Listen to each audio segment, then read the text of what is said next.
बर्तमान करमा हम 12 number question question काଣା कहछे गोटे पाइप अच्छे सपोज ए पाइप धर मन कर ए पाइप से काଣା 8 घंटार 8 आवर से काଣା फिलअप कर पासे गोटे टैंक सेटा बी गोटे एनादर पाइप जेन सपोज बी से काଣା करसे 12 घंटार फिलअप कर पासे टैंक तो दुई जन मिसिकरी ए प्लस बी जेनटा दुई जन मिसिकरी से टैंक के केते घंटार फिलअप कर पारे तो काଣା करबो 8 और 12 रो काଣା हो एलसीएम एलसीएम 8 और 12 रो एलसीएम केते हो 8 और 12 ले जीव 4 ते जीव 4 2 8 4 3 12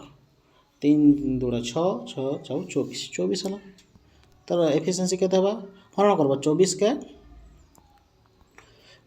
8 से हरण गले केते हेबा 8 3 24 ए रो एफिशिएंसी 3 गला तापर होचे बी रो एफिशिएंसी बाहर करबा लागि 24 संग बाहर करबा 2 तो मिसी करी गले काना दुईटा मिसे दमा 3 और 2 मिसला 5 ई 5 टा काना होबा ई टोटल जेन एलसीएम बाहर थिबा 24 27 हरण करबो 5 4 20 पॉइंट दला 5 टा 40 तो 4.8 आवर